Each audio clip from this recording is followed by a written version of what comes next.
तर मंडळी, आज आहे दसरा आणि सगळ्यांना दसऱ्याच्या खूप खूप शुभेच्छा माझ्याकडून तुम्हाला आणि तुमच्या परिवाराला. आणि तुमचाही दिवस खूप आनंदाने सुखाचा जावो ही स्वामीचरणी कायम प्रार्थना असते.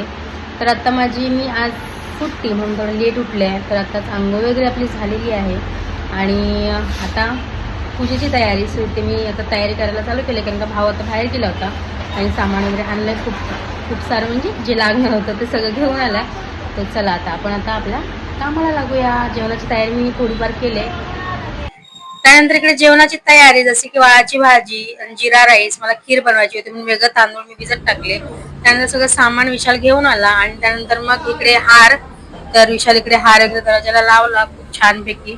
आणि मी स्वामींचं म्हणजे ते पितांबरीने स्वच्छ घासून घेतलं आणि त्यांचा अभिषेक करायचा होता. तर अभिषेक वगैरे केलं. माझ्याकडे आज मध नव्हती म्हणून मी दुधाने आणि पाण्याने केलं. आणि त्यानंतर मी इकडे विशालने त्याची पूजा चालू केली. तर इकडे छानपैकी पूजा केली आणि खूप मस्त वाटत होतं. कारण का सणाचा दिवस असेल, दसरा म्हणा, दिवाळी म्हणा, जेव्हा सण येतात आणि आपण जेव्हा एखादी पूजा वगैरे करत असतो ना, खूप भारी वाटतं.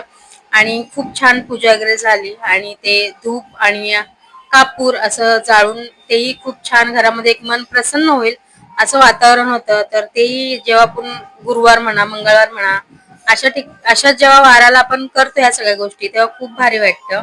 तर मला जसं जमतं तसं मी करत असते. तर विशालला बोलली तूही कर हे, आणि त्यांनीही केलं.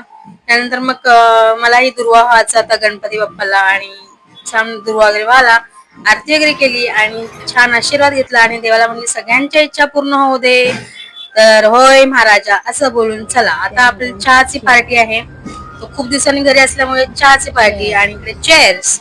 त्यानंतर मग इकडे माझं जेवण ऑलमोस्ट झालं सगळं. पुऱ्या, भजी, डाळ, बटाट्याची भाजी, नंतर मग सगळे खीर वगैरे, खूप भारी जेवण झालं. आणि खूप दिवसांनी 10 दिवसांनी उपवास सोडायचा होता, त्यामुळे जास्त मग जेवायचं नव्हतं. पण उपवास सोडायचं म्हटल्यावर सगळं जेवण थोडं थोडं खावं लागतं.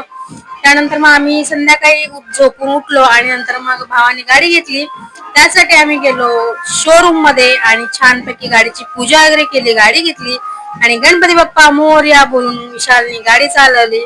तर चला आता फर्स्ट राईट आहे, तर मी बसली गाडीवरती आणि चाललो आणि मस्तपैकी घरी आलो. त्यानंतर मस्त स्वस्तिक वगैरे काढलं गाडीवरती, पूजा वगैरे केली, चहा वगैरे पियालो. मामी वगैरे सगळी लोक घरी आली होती.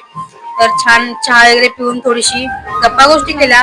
त्यानंतर मग विशालला पुन्हा एकदा काँग्रेस बोलली आणि असंच पुढे जा, यशस्वी हो. आणि आजचा दिवस संपला. तुमचाही कसा दसरा गेला नक्की मला सांगा आणि अशाच नवीन व्हिडिओ मध्ये भेटत. तिथपर्यंत श्री स्वामी समर्थ, गणपती बाप्पा मोरया.